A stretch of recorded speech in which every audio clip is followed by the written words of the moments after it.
Zixtara moved toward Jake with careful, deliberate steps, her blue eyes never leaving his face. Jake forced himself to remain perfectly still, remembering Dr. Foster's instructions about staying calm and relaxed. His heart was pounding so hard. He was sure she could hear it, but he kept his breathing steady and his hands at his sides. "You wish to share the Velther Nass with me?" she asked, stopping just within arm's reach. "You understand that this ceremony creates a bond of trust between us that cannot easily be broken."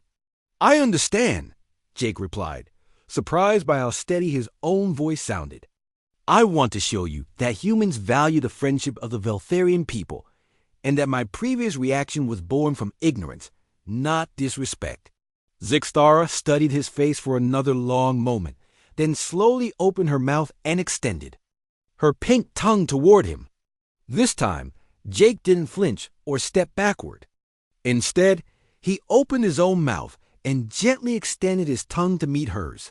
The contact was unlike anything Jake had ever experienced. Zixtara's tongue was warm and slightly rough, with a texture that reminded him of a cat's tongue but much softer. The touch lasted for exactly 3 seconds, just as Dr. Foster had predicted. And during that brief contact, Jake felt an odd tingling sensation that seemed to spread through his entire mouth. When they separated, Zixtara's expression had changed completely. Her ears were forward with interest, her eyes were bright with what looked like delight, and her tail was swishing gently behind her in what Jake hoped was a positive gesture. "Fascinating," she said, tilting her head to one side. "Your chemical signature is completely unlike any I have encountered before. There are markers I cannot identify and flavors that have no equivalent in Veltharian biology. Is that good or bad?" Jake asked, suddenly worried that his alien biology might have ruined the ceremony somehow.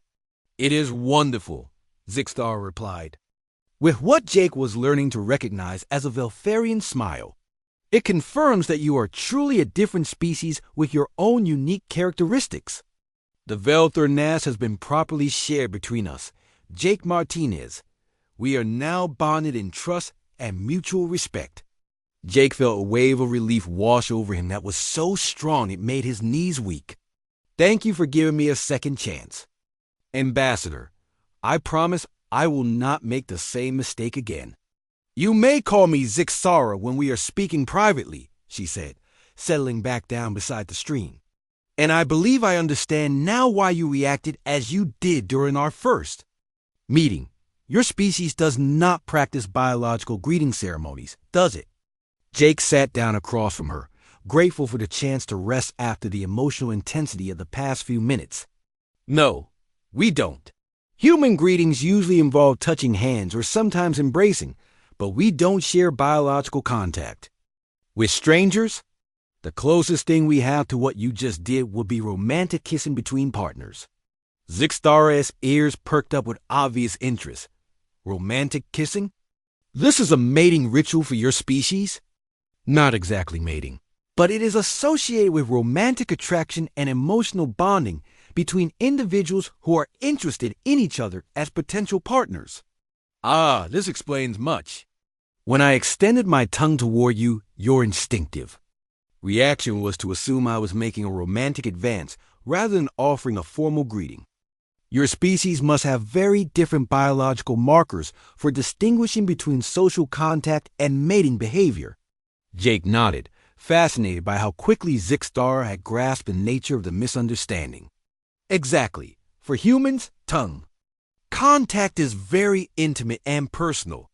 We only do it with people we're romantically involved with or want to be romantically involved with. And since you had just met me and presumably had no romantic interest in an alien being, you naturally assumed my gesture was either inappropriate or threatening." "Right. I wasn't thinking about it logically at the time, but my instincts told me that what you were doing was either aggressive or inappropriate, so I reacted defensively." Zixtara leaned back against a smooth boulder and her tail curled around, her feet in what Jake was beginning to recognize as a relaxed posture. This is a perfect example of why cultural exchange is so important between species. What seems natural and appropriate to one group can seem threatening or offensive to another, even when both sides have the best intentions. Over the following hours, Jake and Zixstar continued their conversation, sharing information about their respective cultures and species. Jake learned that Veltharians had evolved from pack hunters who used chemical communication to coordinate their activities and establish social hierarchies. The Velthar was a simplified version of the complex scent-sharing rituals that their ancestors had used to identify friends and foes.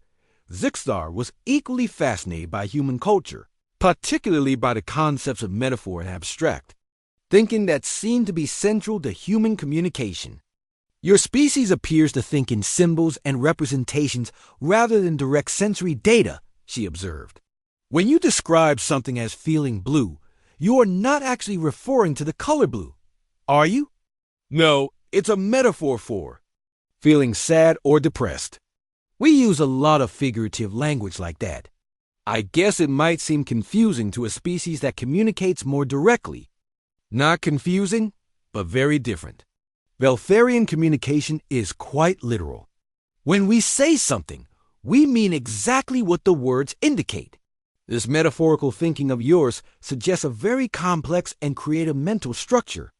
As they talked, Jake began to understand that Zixstar was not just a diplomat, but also a scholar who specialized in xenobiology and interspecies relations. She had been studying the limited data about humans for months before their first meeting, trying to prepare for the cultural challenges that first contact would present. Your species is remarkably adaptable, she told him as the artificial day cycle in the garden chamber began to shift toward evening. Most sapient species develop very rigid behavioral patterns that change slowly over generations. But you seem capable of modifying your responses and learning new behaviors very quickly. Is that unusual? Extremely unusual. Most species we have encountered require extensive conditioning and training to adapt to new social protocols. But you return here within 2 of your days, having completely analyzed and understood your mistake, and successfully performed a ceremony that was completely foreign to your biology and culture. Jake felt a surge of pride, both for himself and for humanity in general. Humans are good at adapting to new situations. It's one of our strengths as a species. It is indeed. This adaptability will serve your people well as you begin to interact with the broader galactic community. There are many different species with many different customs, and not all of them are as patient with cultural mistakes as Veltharians tend to be. The conversation eventually turned to more practical matters, such as the formal negotiations that would need to take place between their governments and the kinds of agreements that might be possible between their species. Jake found himself taking mental notes for the report he would eventually have to write, but he was surprised to discover that he was genuinely enjoying the discussion rather than just enduring it. For diplomatic purposes, Zixstar was intelligent, thoughtful, and had a dry sense of humor that translated well despite the language barrier. When she described some of the more peculiar customs of other alien species they had encountered, Jake found himself laughing out loud at her observations. The Jektari insist on communicating only through interpretive dance, she told him with what he was learning to recognize as Veltharian amusement.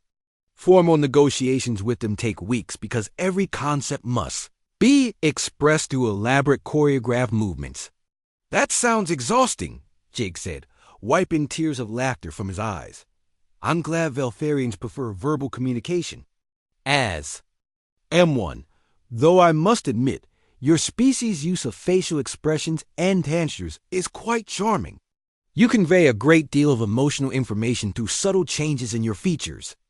Jake realized that what had started as a desperate attempt to repair a diplomatic disaster had turned into something much more valuable, the beginning of a genuine friendship between two very different beings who were finding common ground despite their biological and cultural differences. Jake spent the next 18 hours writing the most detailed report of his life. He described every moment of his encounter with Ambassador Zixstar, from the moment he first saw her in the garden chamber to the devastating look in her eyes when he backed away from her extended tongue. He wrote about the texture of her silver fur, the way her ears moved to express emotion, and the musical quality of her voice when she spoke about sacred customs. Dr. Ben Foster had been working alongside him, cross-referencing Jake's observations with every piece of data they had about Veltharian culture. The xenobiologist had dark circles under his eyes and had consumed enough coffee to fuel a small shuttle. But his persistence was finally paying off. "I think I've found something," Dr. Foster announced, looking up from his datapad with excitement. "The Velthar Nas isn't just a greeting. Based on your description of Zixtara's reaction and some linguistic analysis of their communication patterns, I believe it's a ritual that establishes mutual trust and respect between individuals." Jake stopped typing and turned to face the doctor. "What do you mean exactly?" "Think about it from a biological perspective. Veltharians appear to have enhanced senses of smell and taste, much more sophisticated than humans. When they perform this tongue-touching ceremony, they're literally sharing chemical information about themselves. It's like exchanging biological identification cards. So when I refused to let her touch my tongue, I was basically telling her that I didn't trust her enough to share that information. Worse than that, you were telling her that you found the idea of sharing such intimate biological contact with her species to be repulsive or threatening. In their culture, that's probably equivalent to declaring them subhuman." Jake felt sick to his stomach. No wonder she looked so hurt. "I basically told her that humans think Veltharians are disgusting creatures that we don't want to associate with." Dr. Foster nodded grimly. "The good news is that now we understand what went wrong.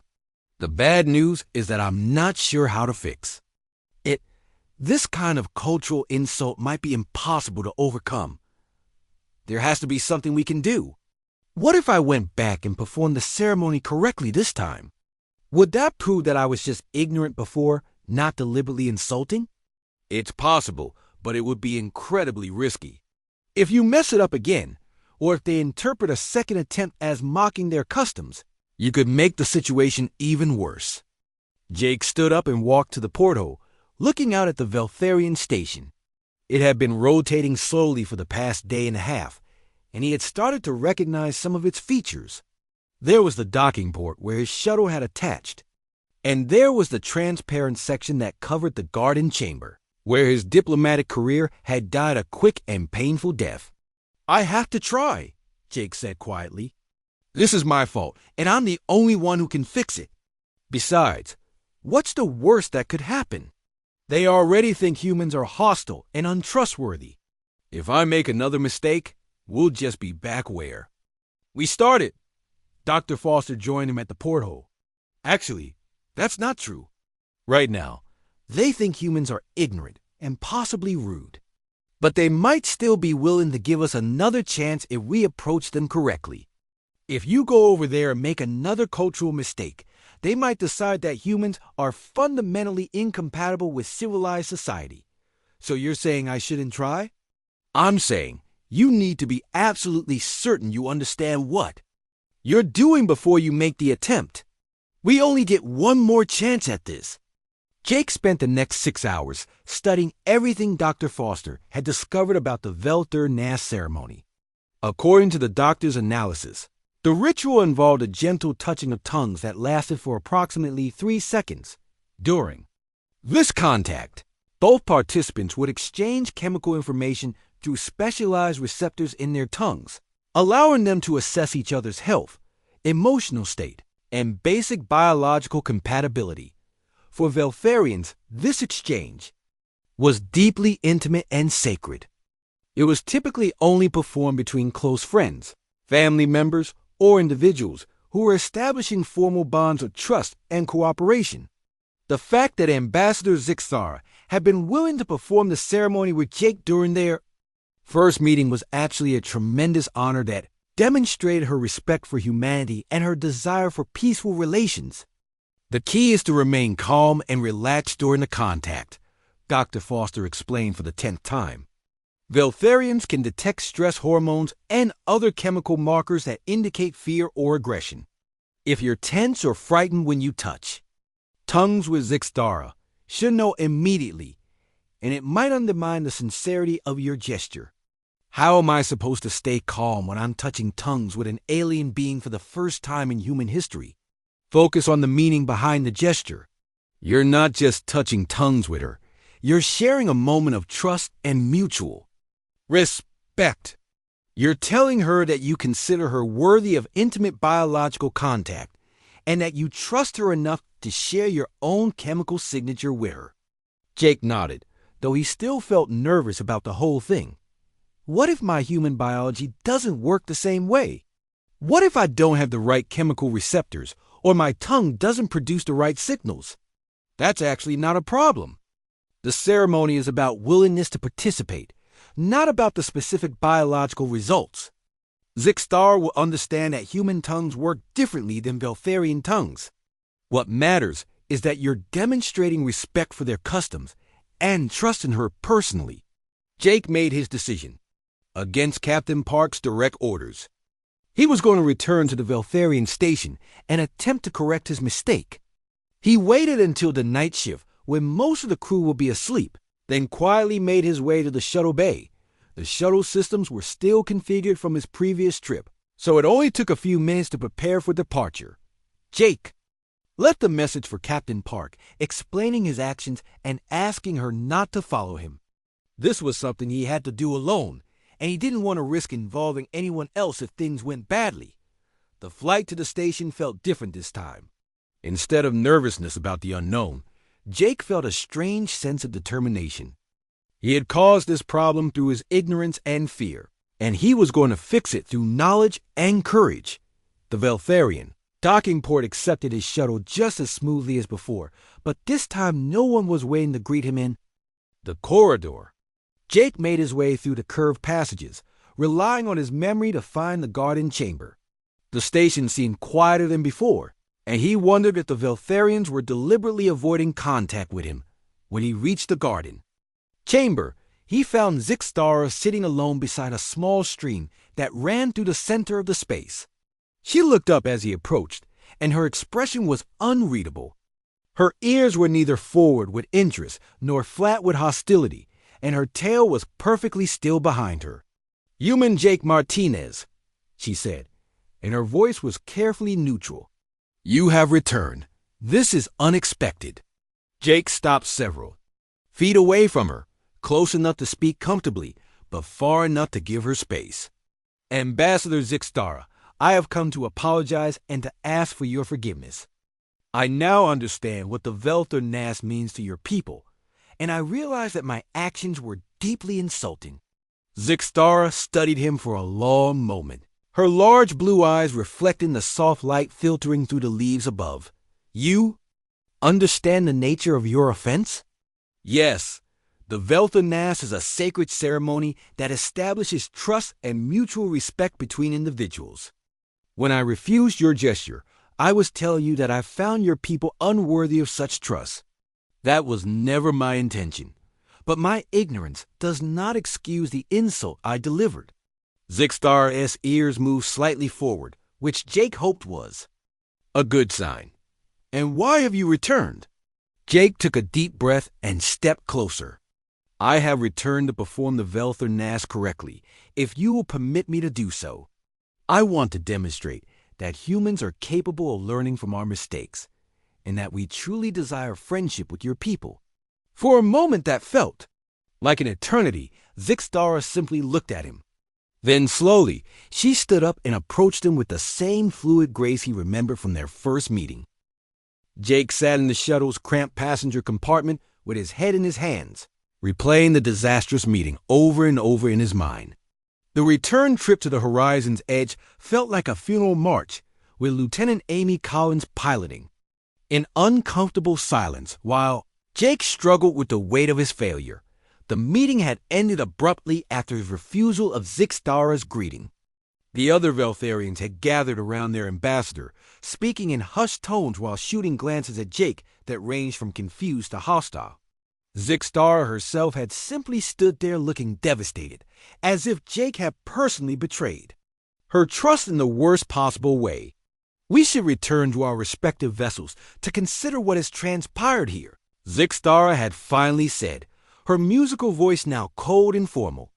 Perhaps our species are not as compatible as we had hoped. Jake had tried to apologize again, to explain that he simply hadn't understood the cultural significance of whatever he had done wrong. But Yefmar had stepped between them, and politely, but firmly escorted him back to the shuttle. The last image Jake had of Ambassador Zixtara was her standing alone in the garden chamber, her silver fur dulled and her beautiful blue eyes filled with something that looked like grief. "It wasn't your fault," Amy said quietly as they approached the horizon's edge. "How could you have known what their greeting customs were? The cultural database had nothing about it." "That's exactly why it was my fault," Jake replied without looking up. "I'm supposed to be a diplomat. I should have been more observant, more careful. The moment she started extending her tongue toward me, I should have realized it was some kind of formal gesture instead of panicking like an idiot." The shuttle docked with a soft thud, and Jake forced himself to stand up and walk through the airlock. He knew that Captain Park would be waiting for a full debrief, and he had no idea how to explain that he had potentially ruined humanity's chances of joining the galactic community because he was afraid of an alien tongue-dot Captain Park was indeed waiting in the shuttle bay, along with Dr. Ben Foster, the ship's xenobiologist, and communications specialist Amy Collins' replacement, Petty Officer Rick Davis. All three of them looked expectant and hopeful, which made Jake feel even worse about what he had to tell them. "How did it go?" Captain Park asked, studying Jake's expression. "You look like someone died." "Worse," Jake said. "I think I may have just declared war on behalf of the entire human species." They moved to the captain's ready room, where Jake gave a complete account of the meeting. He described the beauty of the garden chamber, the obvious care that had gone into making him feel welcome, and then his catastrophic misunderstanding of Zixtara's greeting attempt. The more he talked, the more ashamed he felt of his reaction. "She called it Velthur Nas," Jake concluded. "Whatever that means, it's apparently sacred to their people. When I backed away from her, she acted like I had just spat on their flag or something equally insulting." Dr. Foster had been taking notes throughout Jake's report, and now he looked up with a thoughtful expression. "The fact that she extended her tongue toward you is significant. In many Earth species, tongue contact is used for chemical communication or bonding rituals. It's possible that this Velthur Nas is how Veltharians establish trust or recognize each other as allies." "Great! So I basically told an entire alien species that humans don't want to be their allies," Jake said miserably. Captain Park leaned back in her chair and rubbed her temples. "What was their reaction after you refused the greeting? Did they seem angry or just confused?" "Both, I think. Zixtara looked hurt more than anything else, like I had personally betrayed her. The other Veltharians seemed confused at first, but by the time I left, some of them were definitely giving me hostile looks." Communications Specialist Davis looked up from his console. "Captain, I'm picking up increased chatter from the Veltharian vessel. They're transmitting on multiple frequencies, and some of the signals are being directed toward the edge of the system. Can you decode any of it?" "Not the content, but the transmission patterns suggest they're reporting to other Veltharian ships or colonies. The urgency indicators in their communication protocols are all elevated." Captain Park and Jake exchanged worried glances. "They're telling their people about what happened," Jake said. "They're probably warning them that humans are hostile or untrustworthy." Dr. Foster scrolled through his datapad, pulling up what little information they had about Veltharian culture. "If this greeting ritual is as important as you describe, refusing it might be equivalent to a formal rejection of diplomatic relations. In many cultures, greeting ceremonies are considered sacred precisely because they establish the foundation for all future interactions." "So what do we do now?" Jake asked. "Is there any way to fix this?" Captain Park stood up and began pacing around the small ready room. "Our first priority is to prevent this from escalating into a larger conflict. Davis, monitor all Veltharian communications and alert me immediately if you detect any signs of military mobilization. Dr. Foster, I want you to go through every piece of data we have about their species and see if you can find any information about their greeting customs or conflict resolution procedures." "What about me?" Jake asked. "Maybe I should try to contact Ambassador Zixar directly and explain what happened." "Absolutely not," Captain Park said firmly. "You've done enough damage for one day. Any further contact attempts from you might just make things worse." Jake felt like he had been slapped, but he knew the captain was right. He had proven that he wasn't qualified to handle delicate diplomatic situations, and the stakes were too high to risk another mistake. Dr. Foster cleared his throat.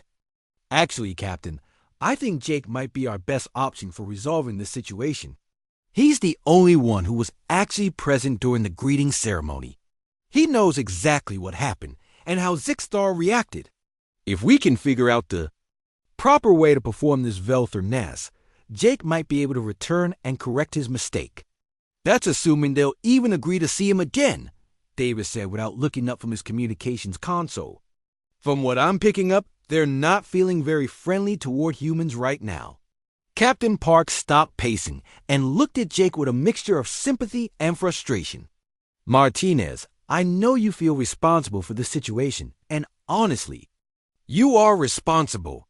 But beating yourself up about it isn't going to help anyone. What we need now is a plan to fix the damage you've caused." Jake straightened up in his chair. "What do you need me to do?" "First, write down everything you can remember about the meeting. Every detail, no matter how small. The way Zixtara moved, the expressions on her face, the exact words she used.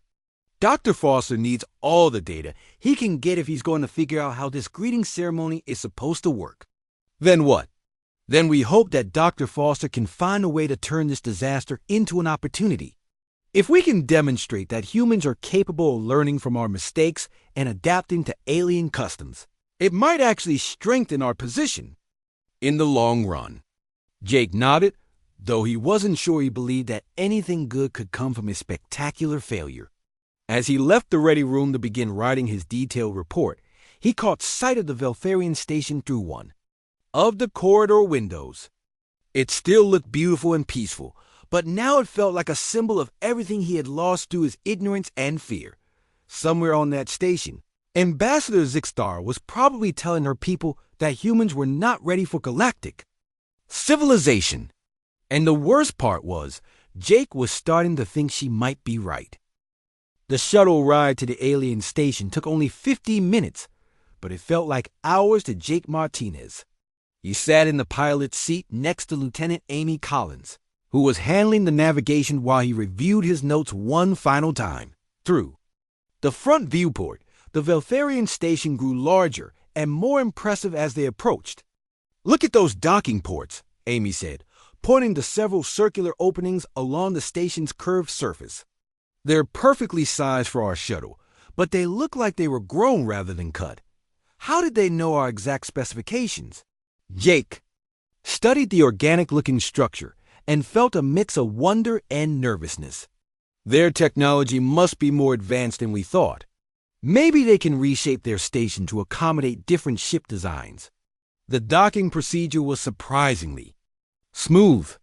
Some kind of invisible force guided their shuttle into one of the ports, and Jake felt a gentle vibration as clamps engaged to hold them in place. A moment later, the airlock indicator showed that the atmosphere on the other side was compatible with human needs. "This is it," Jake said, taking a deep breath. "Wish me luck." Amy gave him an encouraging smile. "You'll do great. Just remember what Captain Park said about being observant and adaptable." Jake stepped through the airlock and immediately noticed that the air smelled different. It was clean and fresh, with a faint floral scent that reminded him of jasmine. The walls of the corridor were smooth and curved, with a pearlescent surface that seemed to glow with its own inner light. Soft sounds that might have been music or might have been the station's life support systems echoed gently in the background. A Veltharian was waiting for him in the corridor, and Jake got his first close look at one of the alien beings. The individual was slightly shorter than Jake, with golden fur marked by darker stripes. Large amber eyes studied him with obvious curiosity, and pointed ears twitched as they took in the sounds of Jake's breathing and footsteps. "Greetings, human Jake Martinez," the Veltharian said in slightly accented but clear English. "I am called Yethmar. I will guide you to the garden chamber, where Ambassador Zixstar waits." Jake nodded politely. "Thank you for your assistance, Yethmar. I'm honored to be here." They walked through several corridors that branched and curved in patterns that seemed random but somehow felt natural. Jake noticed that there were no sharp corners anywhere, and the surfaces had a slightly yielding quality under his feet, as if he were walking on living tissue rather than metal or stone. "Your vessel is constructed differently than ours," Yethmar observed as they walked. "The angles are very precise and the materials feel cold to our senses. Is this preference or necessity for your species?" "A bit of both," Jake replied, grateful for the chance to make conversation. "Humans tend to think in straight lines. Right angles. Our mathematics and engineering reflect that. But we're adaptable. This station feels very peaceful and natural." Yethmar A's ears perked up with what Jake hoped was pleasure. "Ambassador Zixstar will be pleased to hear this." She worked personally with the station's growth shapers to create an environment that would be comfortable for both our species. They entered a vast chamber that took Jake's breath away. The ceiling was transparent, showing the stars beyond, and living plants covered most of the surfaces.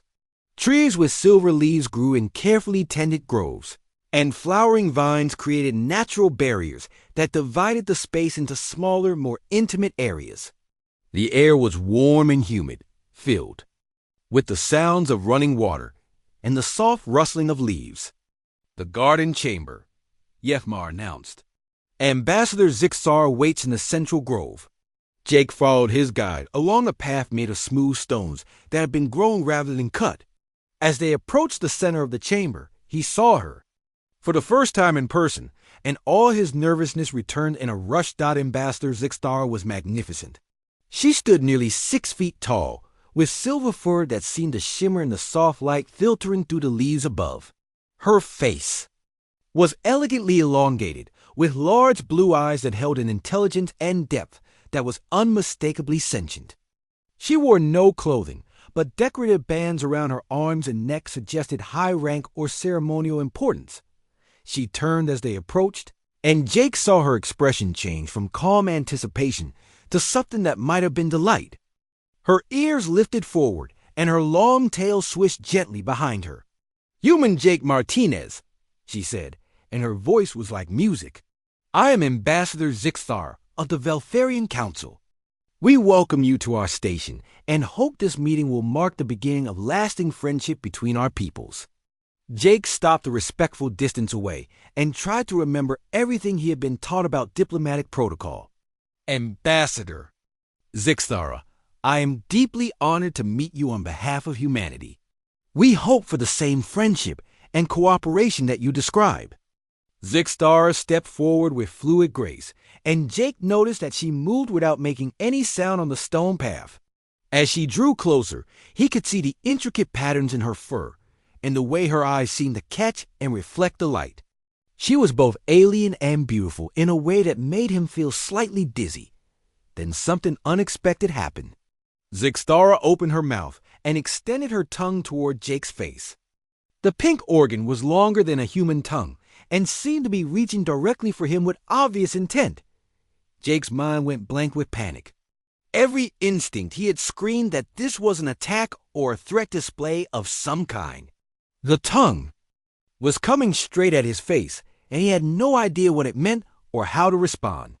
In the scout photographs, he had seen Veltharian tongues extended, but he had never imagined one being aimed directly at him. Without thinking, Jake stumbled backward, raising his hands defensively. "Wait, I don't understand what you're doing." The effect on Zixstar was immediate and devastating. Her ears flattened against her head, and her tail went rigid. The light in her blue eyes dimmed, and her entire posture changed from welcoming to hurt and confused. She pulled her tongue back and took several steps away from Jake, her expression cycling through emotions he could read, but that were obviously negative. You refuse the Velthan Mass?" she asked, and her musical voice now carried notes of pain and disbelief. "You find our greeting customs unworthy of acknowledgement?" Jake realized he had made a terrible mistake, but he had no idea what he had done wrong or how to fix it. "Ambassador, I apologize. I didn't understand. I wasn't trying to refuse anything or show disrespect. I just didn't know what was happening." But the damage was clearly already done. Other Veltharians had appeared from behind the trees and flowering vines, and Jake could see that they were all looking at him with expressions that ranged from confusion to what might have been anger. Yethmar stepped closer to Zixtara and spoke to her in rapid Veltharian that Jake couldn't understand. Zixtara listened to Yethmar's words, then looked back at Jake with an expression that was somehow even more hurt than before. "Your species considers physical contact with Veltharians to be disgusting or threatening." "No, that's not it at all," Jake said desperately, but he could see that his words weren't helping. "I just misunderstood. Can we try again? Can you explain what I should have done?" Zixtara's tail lashed once, and Jake didn't need to understand Veltharian body language to know that was a bad sign. "The Velthar Nass is sacred among our people. It is offered only to those we trust and respect. To refuse it is to declare that we are unworthy of such trust and respect." Jake felt his heart sink as he realized the magnitude of his mistake. In trying to protect himself from what he thought was a threat, he had accidentally delivered what amounted to a diplomatic insult to an entire species. The first formal contact between humans and aliens was turning into a complete disaster, and it was all his fault. Jake Martinez stared at the thick folder on his desk and felt his stomach twist into knots. The words "Classified Veltharian First Contact Protocols" were stamped across the cover in bold red letters. He had read through the file 17 times in the past 3 days and still felt completely unprepared for what was coming. The exploration vessel, Horizon's Edge, hummed quietly around him as it maintained its position near the neutral station. Orbiting Kepler 442b, through his small porthole, Jake could see the alien structure rotating slowly against a backdrop of stars. It looked nothing like human architecture, with its flowing curves and organic shapes that seemed to pulse with a soft blue light. Somewhere inside that station, representatives of an entirely alien species were waiting to meet with humanity for the first time. Jake was 26 years old and had been working as a junior diplomatic attaché for only 8 months. He had expected to spend his first few years filing reports and taking notes during routine trade negotiations with the other human colonies. Instead, he was about to become the first human being to formally greet an alien species. The thought made his hand shake as he turned another page in the protocol manual. Captain Lisa Park entered his quarters without knocking, which she always did when she was nervous about something. Jake looked up at her stern face and tried to read her expression. She was 43 years old and had been commanding deep space missions for over a decade, but even she seemed unsettled by their current situation. "How are you feeling, Martinez?" she asked, settling into the chair across from his desk. "Terrified," Jake answered honestly. "The cultural database has almost nothing useful in it. We know they call themselves Veltharians, and that they look somewhat like cats, but bigger, and they walk upright. We know they have advanced technology and seem peaceful. We know they place great importance on proper greetings and social protocols. But we don't actually know what any of their protocols are." Captain Park nodded grimly. The advanced scout team that made initial contact 3 months ago was specifically instructed not to engage in any formal diplomatic exchanges. They were only supposed to establish basic communication and arrange for this meeting. Everything they learned is in that file. Jake flipped to the section about Veltharian appearance again. The grainy photographs showed tall, graceful beings covered in what appeared to be short fur. Their faces were elongated and cat-like, with large eyes and pointed ears. The most detailed image showed a Veltharian female who the scouts had identified. as some kind of leader or ambassador. She had silver fur with darker markings around her eyes and a long pink tongue that was visible in several of the photographs. Why do they keep showing their tongues in these pictures? Jake asked, pointing to the images. Unknown? Captain Park replied. Could be a nervous habit, could be a sign of aggression, could be completely normal for their species. That's part of the problem. We're going in almost completely blind. Jake closed the file and rubbed his eyes. What if I mess this up? What if I accidentally insult them or break some taboo we don't know about? This could determine whether humanity gets accepted into the galactic community or becomes an outcast species. Captain Park leaned forward and her expression softened slightly. Martinez, you were chosen for this assignment because you have good instincts and you're quick to adapt to new situations. Yes, there's a lot of pressure, but remember that they requested this meeting. They want to establish relations with us, just as much as we want relations with them. They're probably just as nervous as you are. Do you really think so? I've been in first contact situations before, just not with non-human species. Every time, both sides are worried about making mistakes. The key is to be respectful, pay attention to their reactions, and be ready to adjust your approach if something isn't working. Jake nodded and tried to feel more confident. What do we know about their social structure? Captain Park pulled out her own datapad and scrolled through the notes. They seem to have a fairly hierarchical society, but it's based on expertise and experience rather than birthright. The individual you'll be meeting is called Ambassador Zixara. Based on the scout's observations, she appears to be highly respected by the other Veltharians and has been designated as their primary representative for these negotiations. Zixara, Jake repeated, trying to get the pronunciation right. Do we know anything about her personally? Not much. She's female, appears to be middle-aged by their standards, and the scouts noted that other Veltharians seem to defer to her judgment. She was the one who specifically requested that our representative be young and relatively inexperienced. Apparently, in their culture, sending someone of lower rank to initial meetings is considered a sign of respect and humility. That information made Jake feel slightly better. At least his lack of experience was actually an advantage in the situation rather than a liability. What about their technology? Jake asked. Should I be prepared for anything unusual? Their ships are definitely more advanced than ours, but not incomprehensibly so. They use some kind of biotechnology that we don't fully understand, but their basic systems seem to operate on similar principles to ours. The station itself is partially organic, which is why it has that flowing appearance. It's apparently grown rather than built. Jake looked out the porthole again at the alien station. The idea that it was a living structure rather than a constructed one was both fascinating and slightly unsettling. He wondered what it would feel like to walk through its corridors. Is there anything else I should know before I go over there? Captain Park consulted her datapad again. The scouts noted that Veltharians seem to have very expressive body language.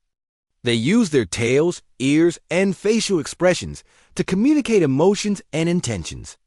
Unfortunately, we don't know what any of those expressions actually mean.